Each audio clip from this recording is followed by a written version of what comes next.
हाय दोस्तों, आपका मेरे चैनल पे फिर से स्वागत है। और दोस्तों, आज की इस वीडियो में हम आपसे जो लास्ट वीडियो जैसे जो मेरा रहा था 2024 को लेके, जो मैंने प्रेडिक्शन करी थी कि 2024 में मार्केट क्रैश भी हो सकता है, रियल एस्टेट मार्केट, और स्पेशली अगर हम गुड़गांव की बात कर रहे हैं यहाँ पे, तो उस पे देखिए कुछ कमेंट्स आए थे जो कि मोस्टली तो पॉजिटिव ही थे, क्योंकि मोस्टली तो जनता जो थी वो लाइक ही कर रही थी, क्योंकि हर किसी को पता है सच्चाई यही है जो मैंने उस लास्ट वीडियो में बताई थी कि जिस तरह से रेट अमूमन बढ़े हैं 2023 में, वो सही नहीं है। और मैं कहूँगा एक जो स्लो एंड स्टडी ग्रोथ जो होती है, जेन्युइन ग्रोथ होती है, और जिस तरह से रेट बिल्डर्स ने बढ़ाए हैं और उसके पीछे कुछ ब्रोकर लॉबी भी इन्वॉल्व है जो कि उनको इस तरह से बढ़ावा दे रही है, तो वो जो रेट्स बढ़े हैं वो जेन्युइन नहीं है। और कहीं ना कहीं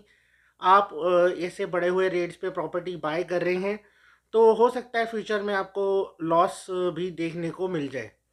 तो कई लोग थे जिन्होंने नेगेटिव कमेंट कहा, और उन्होंने कहा कि नहीं, 2024 में भी तेज़ी बनी रहेगी। तो मैं उनको काउंटर करने के लिए बेसिकली ये वीडियो बनाया है। मेरा देखिए सिंपल सा एक उन लोगों से क्वेश्चन या मैं पुट कर रहा हूँ जो कहते हैं 2024 में भी ऐसी तेज़ी बनी रहेगी, ये है वो है, रेट्स बढ़ते रहेंगे। ठीक है, मान लिया रेट्स बढ़ते रहेंगे, क्योंकि बिल्डर का माल देखिए ऐसे बढ़ रहा है और बिक रहा है, सॉरी, और तो वो रेट बढ़ाएगा, उसमें कोई दो राय नहीं है, बिल्डर रेट बढ़ाएगा। पर अगर बिल्डर इतना रेट बढ़ाने में श्योरिटी है, उसे पता है कि मैं मेरा ये प्रोडक्ट आज मैं XYZ इस रेट पे लॉन्च कर रहा हूँ, और अमूमन 1 साल के बाद ये रेट मैं तय कर दूंगा इस प्रोडक्ट का, तो आप इस तरह से बताया जाता है इन्वेस्टर को कि आप एग्जिट कर जाना। तो मैं ये कहता हूँ, जब बिल्डर इतना श्योर है तो बिल्डर ही बाय बैक गारंटी क्यों नहीं दे देता आपको? भाई बिल्डर आपका ये क्या मतलब, आपको कहे कि हाँ बाय बैक ले लूँगा जी मैं आपका, मेरा जो आज मान लीजिए आप 13,000 पे भी चीज़ उठा रहे हैं, जैसे सपोज कीजिए अभी बहुत सारे प्रोडक्ट 13,000 के रेंज में आ रहे हैं, तो मैं 13,000 एक अमूमन प्राइस लेके चल रहा हूँ, 13,000 पे ले रहे हैं, और साल बाद बिल्डर कहता है जी 18,000 हो जाएगा और आप 16,000 पे एग्जिट कर जाएंगे। मैं कहता हूँ बिल्डर मुझे 15,000 ही एग्जिट करने की गारंटी दे दे, मेरे से लिखित डॉक्यूमेंट कर ले कि मैं 15,000 पे भी आपको एग्जिट कर दूंगा, मेरे से ले ले बाई बैक, मैं दे देता हूँ, मैं खुद इन्वेस्ट कर लूँगा। तो ऐसा कोई बिल्डर है आपको दिख रहा है, नज़र आ रहा है कि जो बाई बैक गारंटी दे रहा है आपको? मेरे हिसाब से तो कोई भी नहीं है। कोई बिल्डर भी आपको बाय बैक गारंटी नहीं दे रहा है, क्योंकि बिल्डर को खुद ही श्योरिटी नहीं है, इसीलिए ही वो जल्द से जल्द अपना माल इस भेड़ चाल में बेचना चाहते हैं। और इसीलिए आपने देखा होगा कि लगातार लगातार एक के बाद एक के बाद एक प्रोडक्ट आता जा रहा है, क्योंकि देखिए 2024 जो है इलेक्शन ईयर है, और इलेक्शन ईयर है, और आपको देखिए मैं बहुत ज़्यादा यहाँ पे चर्चा इस बात पे नहीं करूँगा क्योंकि ये पॉलिटिकल इशू हो जाएगा। बट मैं मेरे जो मोटा मोटा मेरे को जो विचार पता है हरियाणा में जिस हिसाब से चीज़ें चल रही हैं, तो एग्जिस्टिंग गवर्नमेंट आएगी इसकी कोई गारंटी नहीं है।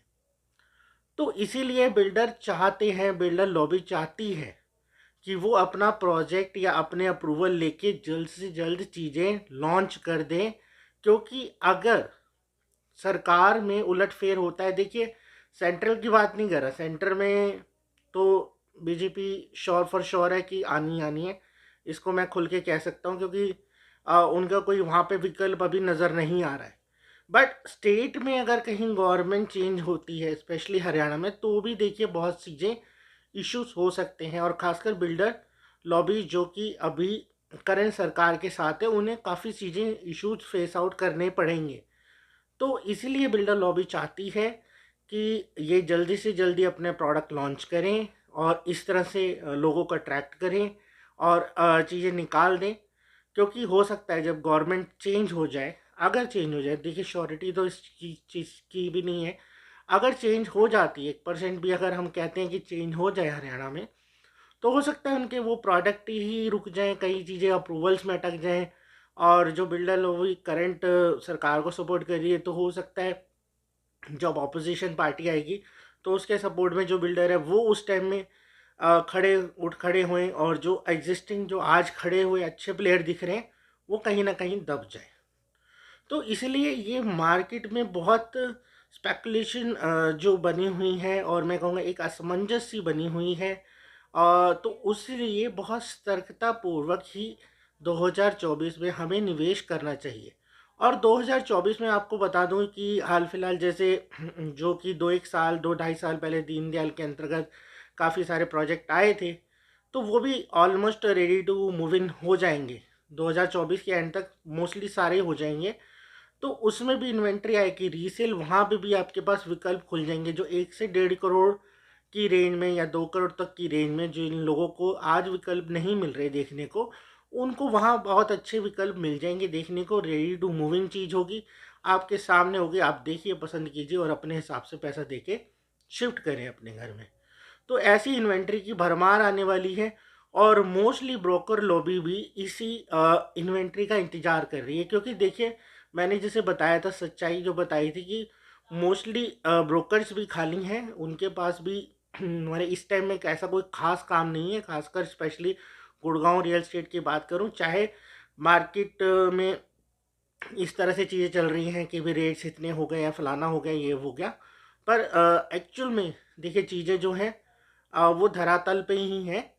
और ये मैनिपुलेटेड रेट्स हैं, मतलब जिस तरह से ये रेट्स बढ़ाए जा रहे हैं, मैनिपुलेशन दिखाई जा रही है। आप अगर इसमें फंस गए तो हो सकता है कि आप एग्जिट हो पाएंगे या नहीं हो पाएंगे, इसकी कोई गारंटी नहीं है। देखिए, और जैसे कि मैंने पिछली वीडियो में भी चर्चा करी थी कि आप ये चेक करें कि कितने लोग एग्जिट हुए हैं इस तरह के मैं कहूँगा कि प्लान से, और कितने लोगों ने प्रॉफिट कमाया शॉर्ट टर्म में। देखिए गेन जो होता है वो नहीं होता है, स्पेशली प्रॉपर्टी में शॉर्ट टर्म में आप गेन इतनी जल्दी नहीं ले सकते। ये बिल्डर की देखिए कैलकुलेशन है, मार्केटिंग टैक्टिक्स है, उन्होंने रेट्स इस तरह से बढ़ाए हुए हैं मार्केट में। एक्चुअल जो रियलिटी है वो आपको, जैसे मैंने पहले भी बताया था, रीसेल मार्केट बताती है। तो रीसेल में आप देखिए कितनी रीसेल डील होती हैं, और रीसेल में देखिए डील जो ना होने के कारण क्या है, रीसेल में जो अगर आप नॉर्मल बिल्डर के यहाँ पे बिल्डर्स 1000 फ्लैट सेल करता है, तो रीसेल में मेरे ख्याल से अमूमन उस सोसाइटी की ही अगर हम बात कर लें तो उसमें 5 से 10 से ज़्यादा रीसेल नहीं होती। अब आप कहेंगे कि एक जगह वो 1000 फ्लैट सेल कर चुका है और यहाँ 5-10 रीसेल हो रही हैं, उसके पीछे देखिए कारण है। जैसे जो ये बीच में एग्जिट वाले जो प्लान होते हैं ना, वो उनकी बात कर रहा हूँ। बाद में तो देखिए जब हैंड ओवर हो जाता है project, ready to moving condition में हो जाता है, फिर तो रीसेल चलती रहती है, वो उसमें कोई दो राय नहीं है। बट जैसे जो बीच में एग्जिट करना चाहते हैं, 1000 फ्लैट में मैं कह रहा हूँ 5-10 केस ही ऐसे होते हैं जो कि एग्जिट हो पाते हैं। क्योंकि देखिए मान लीजिए आपने आज एग्जाम्पल के तौर पे 13,000 रुपये में प्रोडक्ट बाय कर लिया, आपको बिल्डर कहते हैं जी साल बाद 18,000 रुपये रेट हमारा हो जाएगा। ठीक है जी, रेट भी हो गया 18,000 रुपये। अब 18,000 रुपये में बिल्डर से ना लेके कोई 16-17 में शायद आपके पास कोई बहुत अच्छी किस्मत आ गई, तो कोई ग्राहक आ गया जो कि 16-17 में लेने के लिए रेडी हो गया। आपने चीज़ ली है 13,000 में आपको आ रहा है 16 से 17,000 रुपये का रेट। अब वो जो गैप है, वो गैप को अगर आपने इमीडिएटली इन्वेस्ट करना है तो आप हो सकता है कि उससे वाइट में भी ले लें पैसा। बट अगर आपका थोड़ा पॉज लेके या कहीं और चीज़ें कुछ और प्लान करके बैठे हुए हैं और आपको इन्वेस्टमेंट नहीं करनी, कहीं और यूटिलाइज करना है उसको फंड को, तो कहीं ना कहीं वो आपका टैक्सेबल में हो जाएगा। वो पूरा वाइट लेंगे तो वो इनकम में काउंट हो जाएगा और आपका उस पर अच्छा खासा टैक्स देना पड़ जाएगा गवर्नमेंट को। तो इसीलिए लोग चाहते हैं कि जो डिफरेंस अमाउंट है वो उन्हें कैश में मिल जाए। और कैश है कहाँ आज के लिए, मतलब आज के समय में कैश किसके पास पड़ा हुआ है? बड़े बड़े बिजनेसमैन हैं जिनके पास आजकल कैश का अभाव है। आपको पता ही है कि जब से नोटबंदी हुई थी उसके बाद से कैश जो मार्केट में है वो कम होता गया। ऑल्दो ये नहीं कहता कि मैं बिल्कुल ही ख़त्म हो गया होगा कैश का काम, बट ऑलमोस्ट ख़त्म सा ही है। जैसे जो पहले होती थी चीज़ें उस तरह से नहीं है, और कैश में देने के लिए लोगों के पास पैसा ही नहीं है। तो जो डिफरेंस अमाउंट है, आप सोच रहे हैं कि मैं कैश में उठा लूँगा, अब वो मिलता नहीं है ईजिली, क्योंकि सबके पास वाइट मनी है। और वाइट मनी वाला सोचता है कि मैं इतने पचड़ों में पढ़ूँ और कैश का अरेंजमेंट करूँ इनको मैं देने के लिए, इससे अच्छा यार मैं 1000 रुपये महंगा बिल्डर से ही ख़रीद लूँ।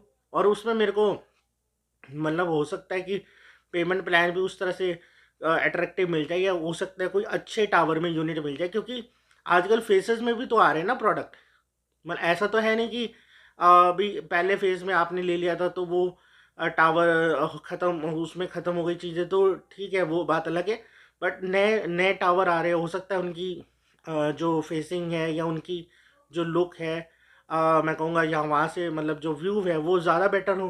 तो वो कहेगा कि मैं उससे मतलब बिल्डर से ही ले लूँ यार, इतने पचड़ों में पड़ना है, क्योंकि वहाँ पे तो वो पूरा 18,000 रुपये का जो भी रेट बिल्डर का तय है, वहाँ पे वो चीज़ें तयशुदा रेट पे लेगा और उसके हिसाब से उसका लोन भी हो जाएगा।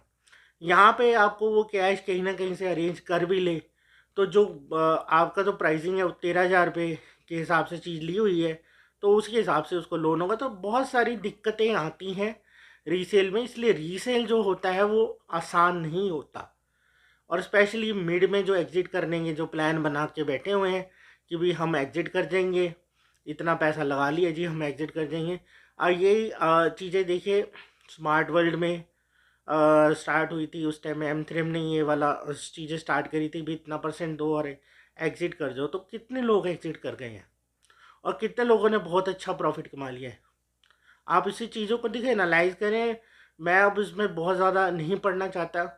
और ये सारी चीज़ें जो मैंने कहा, इलेक्शन का इफ़ेक्ट भी हो सकता है, और कैश क्रंच की वजह से रीसेल डील्स उतनी सक्सेस नहीं होती। तो जो एग्ज़िट का मिड में एग्ज़िट करने के प्लान बना के बैठे हैं और इस तरह से इन्वेस्टमेंट कर रहे हैं, वो अपने रिस्क पे कर रहे हैं, और वो कहीं ना कहीं खामियाजा भी भुगतना पड़ सकता है। तो ये मेरी तरफ से वार्निंग है। बाकी आप अपनी तरफ से दिमाग लगाएं, और अपना ही पैसा है जी, आप जैसा जो करना चाहते हैं वो करें। तो ये तो रही उनको काउंटर करने की, या उनको जो इस तरह से कह रहे थे कि भाई 2024 में भी ऐसी तेज़ी देखने को मिलेगी, 2024 में मार्केट क्रैश नहीं होगा। तो जो मेरे एनालिसिस है और जो मेरी मैं कहूँगा कैलकुलेशन है, तो मैं उसके हिसाब से बता रहा हूँ। हो सकता है वो चीज़ें विपरीत भी हो, मार्केट क्रैश ना भी हो, बट उसकी कोई गारंटी नहीं है कि आपको मिड में कोई कस्टमर मिल जाएगा और आप एग्जिट कर देंगे। तो ऐसे वाले प्लानों में मत जाओ। अगर आपके पास देखिए कोई प्रॉपर्टी 3.5 करोड़ की आप ले रहे हो, अगर आपके पास पूरा पैसा है तभी उस पर हाथ डालो, नहीं तो आप बीच में फंस गए तो कोई भी आपको यहाँ से निकालने वाला नहीं मिलेगा। जो ब्रोकर आज आपको दिला रहा है फ्लैट, वो आपका कल फ़ोन पे नहीं उठाएगा। मेरे से आप गिर लिख के ले लो ये।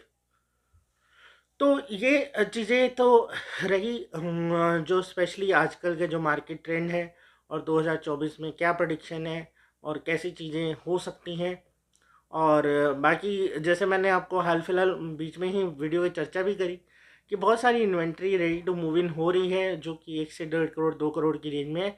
तो वहाँ लोगों को ऑप्शन एक मिल जाएगा और लोग वहाँ पे भी जा सकते हैं, क्योंकि देखिए मोस्टली जनता जो है वो इसी ब्रैकेट में आती है, 1 से 2 करोड़ वाले ब्रैकेट में आती है, जो कि मैक्सिमम बजट है। क्योंकि मैक्सिमम जो लोग हैं वो नौकरी पेशे वाले हैं, और नौकरी पेशे वाले का 1 से 2 करोड़ रुपए अभी निकालना बहुत टफ होता है। तो वो इसी ब्रैकेट में जो चीज़ें आएंगी, अब ठीक है चीज़ों में थोड़ा बहुत 19-20 उनका कॉम्प्रोमाइज़ करना पड़ सकता है, बट अल्टीमेटली उनको वही चीज़ें अंत में लेनी पड़ेंगी। तो आपका जो 4-5 करोड़ का जो लगा के बैठे हुए हैं, सोच के बैठे हुए हैं कि भाई मैं पता नहीं क्या एग्जिट कर जाऊंगा, उसमें कितने पैसे मुनाफा कमा लूँगा, वो देखिए प्लान जो है मुझे कहीं पे भी कामयाब होता हुआ यहाँ पे नज़र नहीं आ रहा है। तो ये तो रही बातें जो कि परिस्थितियाँ अभी बनी पड़ी हैं, और उनको काउंटर कर दिया है मैंने, अब उनको आंसर दे दिया है। हो सकता है आपको क्लैरिटी मिल गई होगी, नहीं मिली तो वो आपकी समझ है जी। और दोस्तों ऐसे ही अब इस वीडियो को आगे थोड़ा सा बढ़ाता हूँ कि जैसे आपने देखा गुड़गांव में ज़मीनों के भी रेट, फ्लैटों के भी रेट आसमान छू रहे हैं। तो इसलिए मैंने जैसे आपने लास्ट वीडियो में चर्चा करी थी कि अगर आप गुड़गांव में चीज़ें नहीं ले सकते तो आप और विकल्प देखें। तो ऐसे ही हमारे एक विकल्प के तौर पे मैं एक प्रोडक्ट की बारे में आपको जानकारी दे रहा हूँ। गोवा में मोपा एयरपोर्ट के पास में एक आपका यूगेन इंफ्रा करके एक कंपनी है, जिन्होंने एक साइट लॉन्च की है, जिसमें वो कुछ विला का कॉन्सेप्ट लेके आ रहे हैं, प्लॉट्स का कॉन्सेप्ट है और रिजॉर्ट का भी कॉन्सेप्ट है। बट हाल फिलहाल उसमें प्लॉट की चीज़ें चल रही हैं, और उसमें जो प्लॉट है अमूमन 350 स्क्वायर यार्ड से स्टार्ट होता है, और उसका जो रेट है तकरीबन 20,000 के आसपास का रेट अभी कंपनी कोट कर रही है। बाकी इसमें कुछ डिस्काउंट भी कर देती है और इसके ऊपर लोन वगैरह भी फैसिलिटी है, सारे पेपर वर्क क्लियर है बिल्डर के द्वारा। तो इस पर लोन भी आपको मिल सकता है बैंक के द्वारा, किसी भी नेशनल बैंक से मिल जाएगा आपको लोन भी अगर करवाना हो। बट वो हो सकता है कि वो अमाउंट वेरी कर जाए भी, टोटल जैसे आपको पता है कि भी टोटल वैल्यू का तो लोन नहीं हो पाता, तो थोड़ा बहुत वो अमाउंट वेरी कर सकता है। तो अगर आपका बजट है इस तरह का कि आप 50 से 60 लाख तक का बजट है और अगर आप प्लॉट में इन्वेस्टमेंट करना चाहते हैं, तो आपको पता है, देखिए मैं बहुत ज़्यादा इसमें व्याख्या तो करूँगा नहीं। गोवा में अगर आप करते हैं आज के समय में, ठीक है, वहाँ चीज़ें डेवलप हो रही हैं। नॉर्थ गोवा का पार्ट पड़ता है, ये मोपा के पास पड़ता है। और बाकी कई वीडियो डले भी मिलेंगे आपको, यूकेन इंफ्रा के नाम पे आपको यूट्यूब पे चीज़ें मिल जाएंगी, आप वीडियो वगैरह देख सकते हैं, उसमें साइट विज़िट करके दिखाई हुई है। तो आप देखिए, अगर आपको चीज़ें समझ आती हैं तो इस पे हम कुछ काम कर रहे हैं। अगर आपको लगता है कि हाँ आपको ये वर्थफुल है, अगर और आप पैसा लगाएंगे, तो आपको ऑब्वियस सी बात है कि कुछ ना कुछ तो देखिए, जब निवेश करते हैं समय आपको ज़रूर लगेगा, क्योंकि आसपास का एरिया भी डेवलप हो रहा है। बट ये है कि एयरपोर्ट से 5-7 किलोमीटर की डिस्टेंस पे ये साइट आ रही है और काफ़ी अच्छी जगह पे साइट है। और जैसे जैसे एरिया डेवलप करेगा तो ये आपको फ्यूचर में एक अच्छे रिटर्न ज़रूर दे के जाने वाला है। तो ये एक वैकल्पिक तौर पे है जिसका बजट है, मतलब 50 से 60 लाख के आसपास का बजट में चीज़ें देख रहा है और इन्वेस्टमेंट के तौर पे देख रहा है। चाहे वो इंडिया से हो, चाहे वो इंडिया के बाहर से लोग देख रहे हैं, तो वो इस चीज़ में बढ़ के कर सकते हैं। क्योंकि देखिए आपको पता है गोवा में टूरिज़्म का है, तो विलास कॉन्सेप्ट वहाँ पे इस तरह के आजकल काफ़ी चल रहे हैं। एयरबीएनबी के थ्रू आप उनको लीज़ भी करा सकते हैं। तो इस तरह की काफ़ी से ये कॉन्सेप्ट वहाँ पे ना नए चल रहे हैं। तो अभी तो फ़िलहाल आपको प्लॉट ही मिलेगा, अगर आप उस पर कंस्ट्रक्ट कराएँ, विला भी कंस्ट्रक्ट करके कंपनी दे सकती है, उसकी अलग तरह की कॉस्टिंग है। तो आप बाकी ज़्यादा जानकारी चाहते हैं तो मेरे से आप कनेक्ट कर सकते हैं इस प्रोजेक्ट के बारे में। मेरा नंबर रहेगा 8527 038 368, 8527 038 368 मेरा नंबर रहेगा। इस पे आप कांटेक्ट कर लें। पहले गोवा करके मैसेज कर दें मुझे व्हाट्सएप पे, तो मैं समझ जाऊंगा कि आप इस प्रोजेक्ट के बारे में डिटेल चाहते हैं। तो मैं आपको सारी डिटेल जो भी मेरे पास है मैं आपके साथ शेयर कर दूंगा। और अगर आपको चीज़ें समझ आती है तो हम आगे इसके ऊपर वर्कआउट कर सकते हैं। तो चलिए दोस्तों, इस वीडियो में इतना ही था। मैं आशा करता हूँ कि देखिए, जिस तरह से मार्केट में चलन है, तेज़ी है, तो अब हमें दूसरे विकल्पों को भी देखना पड़ेगा। क्योंकि हम एक मार्केट पे तो देखिए कंसंट्रेट करके नहीं रह सकते, क्योंकि हमें भी काम नहीं मिलता। अब तो गुड़गांव में जिस हिसाब से अमूमन रेट हो गए, हमारे लिए भी काम निकालना बड़ा मुश्किल है।